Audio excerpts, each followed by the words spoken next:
রাজা আসছে দীনবন্ধু মঞ্চে, দৃষ্টিহীন শিল্পীদের অভিনয়ে নতুন দৃষ্টিকোণ। শিলিগুড়ি। আজ শিলিগুড়ি জার্নালিস্ট ক্লাবে অনুষ্ঠিত হলো অপটপিক শিলিগুড়ির এক বিশেষ সাংবাদিক বৈঠক। আসন্ন রবিবার অর্থাৎ 9 নভেম্বর 2025-এ দীনবন্ধু মঞ্চে আয়োজিত হতে চলেছে রবীন্দ্রনাথ ঠাকুরের নাটক রাজা, যেখানে অভিনয় করবেন কলকাতার শ্যামবাজার আনন্দ দেশের দৃষ্টিহীন শিল্পীরা। এই অভিনব সাংস্কৃতিক উদ্যোগকে সামনে রেখে আজকের এক সাংবাদিক সম্মেলনের আয়োজন করা হয়।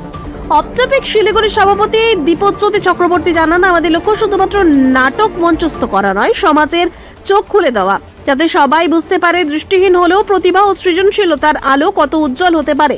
সবাই উপস্থিত ছিলেন সংগঠনের সহ সভাপতি অচিন্ত গুপ্ত, সম্পাদক মনোজ দত্ত, যুগ্ম সম্পাদক সঞ্জয় আগরওয়াল সহ সম্পাদক সুব্রত মিত্র, কোষাধ্যক্ষ তারুণ রায় সহ অন্যান্য সদস্যরা।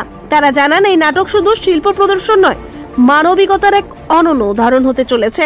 দীনবন্ধু মঞ্চে রবিবার সন্ধ্যে 6:30 থেকে শুরু হবে এই নাটক, যেখানে শিলিগুড়ির বিভিন্ন সাংস্কৃতিক সংগঠন ও বিশিষ্ট ব্যক্তিত্বরা উপস্থিত থাকবেন বলে জানা গেছে।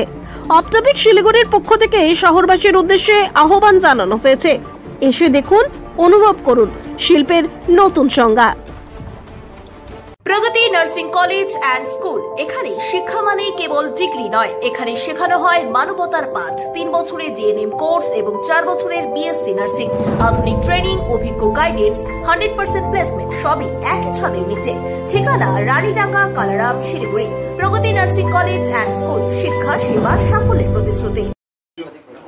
আজকে সাংবাদিক বৈঠক মূলত ছিল আমাদের অপটপিকের তরফ থেকে আগামী 9 নভেম্বর দীনবন্ধু মঞ্চে সন্ধ্যে 6:30টার সময় রবি ঠাকুরের রাজা বলে একটি নাটক রয়েছে, সেই নাটকটি প্রদর্শিত হবে এবং এর ডিরেক্টর হচ্ছে সুভাষিস মুখার্জি এবং শ্যামবাজার অন্যদেশ কলকাতার একটি টিম। এবং এখানে সবচেয়ে উল্লেখযোগ্য যে এরা সবাই দৃষ্টিহীন, মানে কেউ চোখে দেখতে পায় না। একটু ভাবুন যে একটা যে মানুষটি স্টেজে এসে পারফর্ম করছে, সেটা মানে সে চোখে কিছু দেখতে পাচ্ছে না, কোথায় অডিয়েন্স, কোথায় ব্যাক স্ক্রিন, কোথায় সাইড স্ক্রিন, সে কিন্তু বুঝতে পারছে না।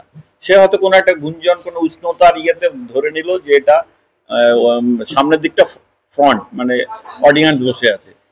তার চেয়ে অবাক কাণ্ড যে ওর যারা কো আর্টিস্ট, সে কোন দিকে দাঁড়িয়েছে তার দিকে কথা বলা, মানে সে হয়তো নিঃশব্দে দাঁড়িয়ে আছে, সে কথা বলছে না, কিন্তু ঘুরে এসে তার দিকে ডায়লগটা থ্রো করছে। মানে এগুলো একটু লক্ষ্য করলে বোঝা যাবে কতখানি প্রতিভা থাকলে এইভাবে একটা নাটক পুরো নামানো যায়।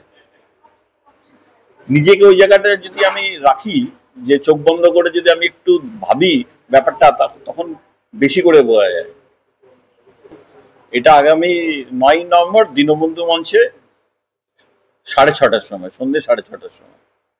রাজা রবি ঠাকুরের লেখা, শ্যামবাজার অন্যদেশ প্রযোজনা এবং সম্পাদনা নির্দেশনা সুভাষিস গঙ্গোপাধ্যায়। 27-28 বছর আগে এই দলটি করেছিল, তার মাঝখানে আর কেউ দেখেনি ওদের নাটক। তাই আমরা, এবং ওদের কেন জানি না, ওদেরকে ডাকা হয় কম। গত 26-27 বছরে দৃষ্টিহীনদের নিয়ে আমরা কোনো নাটক করিনি, এটা আমাদেরও ব্যর্থতা। নাটকের শহর, আজকে দেখতে পাচ্ছেন আমাদের দীনবন্ধু মঞ্চ, মানে প্রায় প্রতিদিনই ওখানে নাটক হচ্ছে, এটা একটা বিরাট সাফল্যের দিক। তাই আমরা ভাবলাম যে ওদের নাটকটাও দেখানো দরকার শিলিগুড়িবাসীকে। তাই আপামর দর্শক এবং যারা নাট্যপ্রেমী তাদের সবাইকে বলবো যে আপনারা আসুন, নাটক দেখুন, ওদের পাশে দাঁড়ান।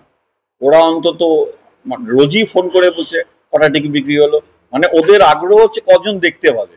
সেজন্য আমাদের ব্যালকনিটাও কিন্তু ফ্রি করে দেওয়া হয়েছে, কমপ্লিমেন্টারি, ওখানে কোনো টাকা পয়সা লাগবে না।